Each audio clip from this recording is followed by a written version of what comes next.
ಶಾಲೆಯ ಆವರಣದಲ್ಲಿ ಅವೈಜ್ಞಾನಿಕ ಓವರ್ ಹೆಡ್ ಟ್ಯಾಂಕ್ ಖಂಡಿಸಿದ ಸ್ಥಳೀಯರಿಗೆ ಸರ್ಕಾರಿ ಅಧಿಕಾರಿ ಬೆದರಿಕೆ. ನಾನೇ ಪರ್ಮಿಷನ್ ಕೊಟ್ಟಿರೋದು, ಯಾರು ಕೆಮ್ಮಂಗಿಲ್ಲ. ಅಧಿಕಾರಿಯ ವರ್ತನೆಗೆ ಸ್ಥಳೀಯರ ಆಕ್ರೋಶ. ಆತ್ಮೀಯರೇ, ಇದು ಟ್ರೀ ಟಿವಿ ಕನ್ನಡ. ನಾನು ನಿಮ್ಮ ನವೀನ್ ಕುಮಾರ್ ಹೆಮ್ಮೆನ್. ಸ್ನೇಹಿತರೆ, ಈ ಶಾಲೆಯನ್ನೊಮ್ಮೆ ನೀಟಾಗಿ ನೋಡ್ಕೊಂಡ್ಬಿಡಿ. ಸುತ್ತಲೂ ಮರಗಿಡಗಳ ಮಧ್ಯದಲ್ಲಿರುವ ಶಾಲಾ ಕಟ್ಟಡಗಳು. ಈ ಕಟ್ಟಡದ ಕೋಣೆ ಒಳಗೆ ಚಿಲಿಪಿಲಿಯಂತೆ ಪಾಠ ಕಲಿಯುತ್ತಿರುವ ದೇಶದ ಭವಿಷ್ಯದ ಕನಸುಗಳು. ಇದು ಯಾವುದೋ ಖಾಸಗಿ ಶಾಲೆಯಲ್ಲ. ಇದು ತಿಪಟೂರು ತಾಲೂಕಿನ ಹೊನ್ನವಳ್ಳಿ ಹೋಬಳಿಯ ಗುಡಿಗೊಂಡನಹಳ್ಳಿ ಗ್ರಾಮದ ಸರ್ಕಾರಿ ಶಾಲೆ. ಅರೆ, ಓಕೆ ಬಿಡಿ, ಇದ್ರಲ್ಲೇನಿದೆ ಅಂತೀರಾ? ಇಲ್ಲೇ ಇರೋದು ಮ್ಯಾಟ್ರು. ಈ ಶಾಲೆ ಮುಂದೆ ಕೆಟ್ಟದಾಗಿ ಒಂದು ಗುಂಡಿ ತೆಗೆದಿದ್ದಾರೆ ನೋಡಿದ್ರಾ? ನೋಡಿ, ಇದೇ ಗುಂಡಿ. ಸ್ನೇಹಿತರೆ, ಅಂದ ಹಾಗೆ ಈ ಗುಂಡಿ ತೆಗೆದಿರುವುದು ಶಾಲೆಗೆ ಹೆಚ್ಚುವರಿಯಾಗಿ ರೂಮ್ ಕಟ್ಟುವುದಕ್ಕಲ್ಲ, ಸ್ಪೋರ್ಟ್ಸ್ ಆಕ್ಟಿವಿಟಿಗಲ್ಲ, ಶಾಲಾ ಶೌಚಾಲಯಕ್ಕಲ್ಲ, ಲೈಬ್ರರಿಗಂತೂ ಮೊದಲೇ ಅಲ್ಲ. ಅರೆ, ಹಾಗಾದ್ರೆ ಏಕೆ ಈ ಗುಂಡಿ ತೆಗೆದಿದ್ದಾರೆ ಅಂತೀರಾ? ಏಕೆ ಅಂದ್ರೆ ಅದು JJM ಓವರ್ ಹೆಡ್ ಟ್ಯಾಂಕ್ ಕಟ್ಟುವುದಕ್ಕೆ. ಹೌದು, ಊರ್ನಲ್ಲಿರೋ ಜಾಗವೆಲ್ಲ ಬಿಟ್ಟು ಈ ಕಿರಿದಾದ ಶಾಲೆ ಮುಂದೆನೆ ಯಾಕಪ್ಪ ನೀನ್ ಓವರ್ ಹೆಡ್ ಟ್ಯಾಂಕ್ ಕಟ್ತೀಯ ಅಂದ್ರೆ ಇಲ್ಲಿರುವ PDO ಹೇಳ್ತಾನಂತೆ, ನಾನೇ ಪರ್ಮಿಷನ್ ಕೊಟ್ಟಿರೋದು, ನೀವು ಯಾರು ಕೆಮ್ಮಂಗಿಲ್ಲ ಅಂತನಂತೆ. ಸ್ನೇಹಿತರೆ, ಅಷ್ಟಕ್ಕೂ ಸ್ಥಳೀಯರು ಏಕೆ ಈ ಓವರ್ ಹೆಡ್ ಟ್ಯಾಂಕ್ ಕಟ್ಟುವುದಕ್ಕೆ ಆಕ್ರೋಶ ವ್ಯಕ್ತಪಡಿಸ್ತಿದ್ದಾರೆ ಅಂದ್ರೆ, ಮೊದಲಿಗೆ ಶಾಲೆಗೆ ಸರಿಯಾದ ರೀತಿಯಲ್ಲಿ ಸ್ಥಳವಿಲ್ಲ. ಹೇಳಿ ಕೇಳಿ ಇಂಗ್ಲಿಷ್ ಮೀಡಿಯಂ ಬೇರೆ ಬಂದಿದೆ. ಹಾಗಾಗಿ ಹೆಚ್ಚುವರಿಯಾಗಿ ಕಟ್ಟಡ ಕಟ್ಟಲು ಇಲ್ಲಿ ಮೊದಲೇ ಜಾಗವಿಲ್ಲ. ಇನ್ನು ಮಕ್ಕಳ ಆಟ ಆಡುವುದಕ್ಕೆ ಸ್ಥಳವಂತೂ ಇಲ್ಲವೇ ಇಲ್ಲ. ಇನ್ನು ಈ ಓವರ್ ಹೆಡ್ ಟ್ಯಾಂಕ್ ಕಟ್ಟಬೇಕಾ ಎನ್ನುವುದು ಅಷ್ಟೇ.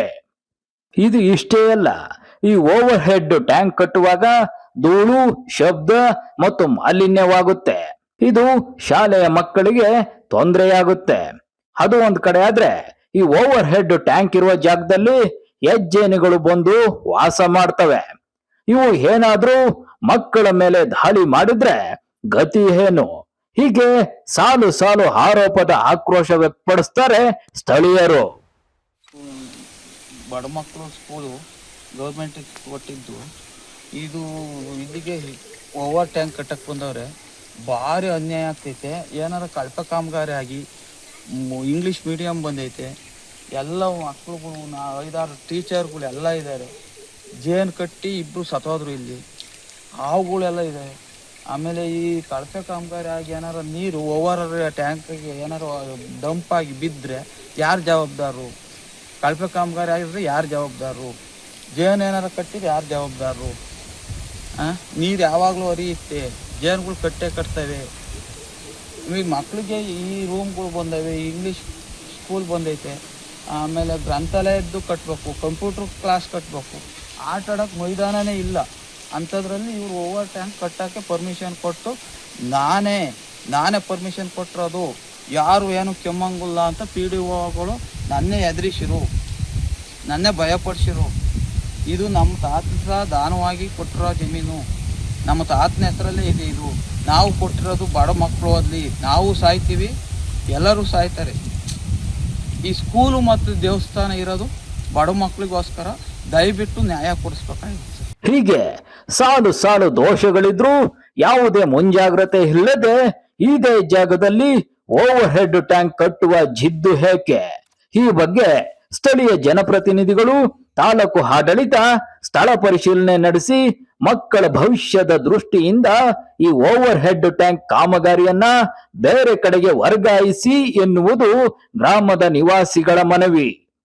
ಸ್ನೇಹಿತರೆ, ಅಧಿಕಾರಿಗಳಾದವರು ವಿವೇಚನೆಯಿಂದ ಸರ್ಕಾರಿ ಕಾಮಗಾರಿಗಳನ್ನ ನಡೆಸಬೇಕಿದೆ.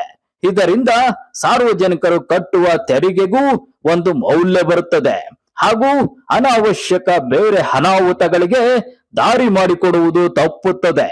ಹೀಗಾಗಿ ಈಗಲಾದರೂ ಸಂಬಂಧಪಟ್ಟ ತಾಲೂಕು ಆಡಳಿತ ಈ ಕಡೆ ಗಮನ ಹರಿಸಲಿ ಎನ್ನುವುದೇ ನಮ್ಮ ಆಶಯ.